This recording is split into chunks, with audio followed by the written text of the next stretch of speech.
दोस्तों, आज की कहानी है ननन जी जब देखो तब मुंह उठाकर मायके क्यों चली आती हो।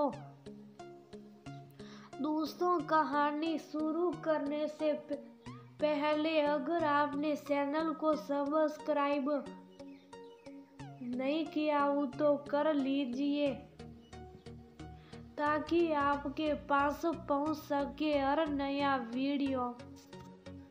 जब देखो मुंह उठाए चली आती हैं। अब फिर इनकी सेवा में लग जाओ। अब तो इन्हें भी सोचना चाहिए, इतनी उम्र हो गई है, इनकी खुद की बहुएं आ गई हैं, फिर भी बार बार सेवा कराने या चली आती हैं। न जाने अम्मा के पास कौन सा खजाना गड़ा रखा है जिसके लालच में ये यहाँ चली आती है। प्रभा अपने पति विवेक से ऊंची आवाज में बोल रही थी। आज उसकी ननद सुमन मायके आई हुई थी। तुम्हें तो हर वक्त बखेड़ा खड़ा करने की आदत है। तुम्हें तो मेरी बहन का आना कभी अच्छा ही नहीं लगा।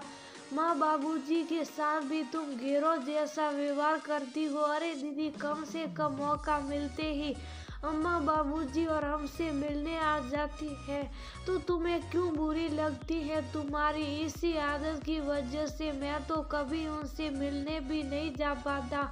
ना तो देती हो और ना ही ढंग से खाना पूछती हो। अगर माँ बाबूजी कुछ दे देते हैं तो तुम्हें क्या परेशानी है। वह मुझसे तो नहीं मांगते, अपनी पैसन में से देते हैं। मेरी बहन और माँ बाबूजी को 2 वक्त की रोटी खिलाते भी तुम्हें जोर पड़ता है। विवेक ने पत्नी को समझाने की कोशिश की।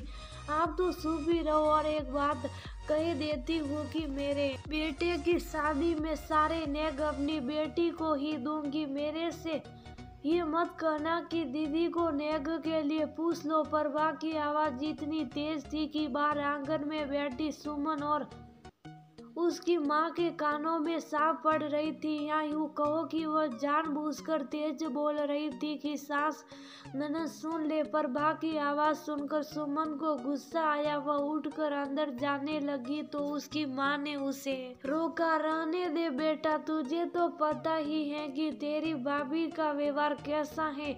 क्यों उसके मुंह लगना नहीं। माँ भाभी हमेशा ही रूखा व्यवहार करती है। मैं आपकी वजह से चुप हो जाती हूँ, लेकिन इस बार नहीं। भाभी को एहसास होना चाहिए कि मेरा भी कुछ आत्म सम्मान है।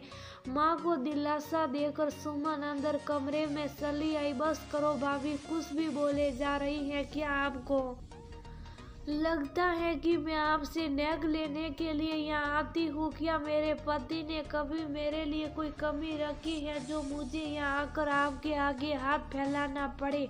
अगर आप ऐसा सोचती हैं तो तरस आती है मुझे आपकी सोच पर। आप भी किसी की बेटी और ननद हो। बेटियां मायके में प्यार पाने के लिए आती है, ना कि अपनी सेवा कराने या कुछ लेने। माँ मुझे जो देती हैं अपनी खुशी से देती हैं और मैं उनका आशीर्वाद समझकर रख लेती हूँ। ये तो माँ बेटी का प्यार है। सोचिए, अगर आपकी भाभी भी आपके लिए अपने मन में ऐसी ही भावना रखे तो आपको कैसा लगेगा। मैं अपनी भाभी को बार बार जाकर ऐसे परेशान नहीं कर सकती और ना हो अपनी माँ से कुछ भी लेती हूँ। आप तो जब देखो तब आ जाती हो। आज प्रभा ने सुमन के मुंह पर ही बोल दिया।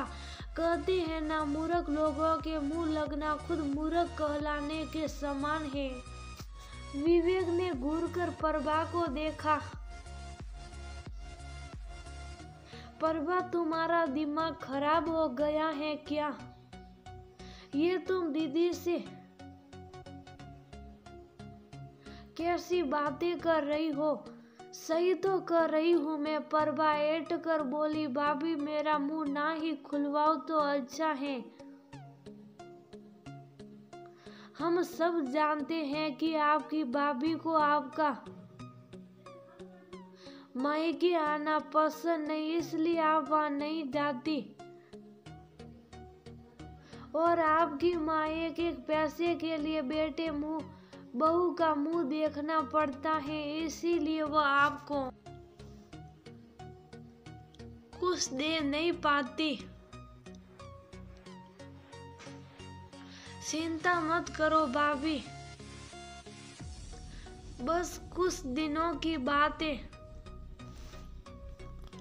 आपके भी बेटे की शादी होने वाली है, आपकी भी बहू आने वाली है, आपकी बेटी की भी भाभी आने वाली है। जैसा वह अपने सास ननद को करता देखेगी, वह भी वैसे ही रिश्ते निभाएगी। उसे भी अपनी ननद के मायके आने से परेशानी होगी, उसे भी अपनी सास यानी आपको 2 वक्त की रोटी खिलाते परेशानी होगी। आप अपनी बेटी को कुछ दोगी तो वह भी निगाह रखेगी कि ननद को क्या दिया जा रहा है, उसे भी ननद को दिए जाने वाले नेग अखरेंगे। भाभी अब तो पीढ़ी बदल रही है। आजकल के माता पिता तो अपने बच्चों को छोटी उम्र में ही सब रिश्तों से ऊपर मानते हैं। तब मैं आपसे पूछूंगी कि ननद मायके क्यों आती हैं? सुमन ने कहा और बिना प्रभा के जवाब की इंतजार किए बाहर निकल गई। ननद को बात सुनकर प्रभा के चेहरे का रंग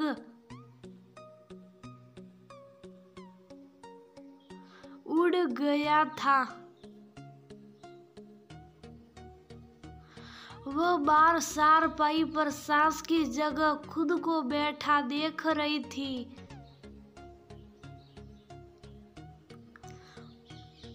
और ननद की जगह अपनी बेटी दिखाई दे रही थी।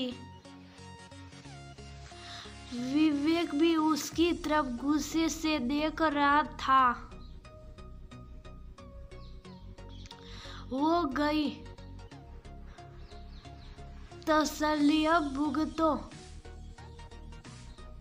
कैसे रिश्ते निभाते हैं।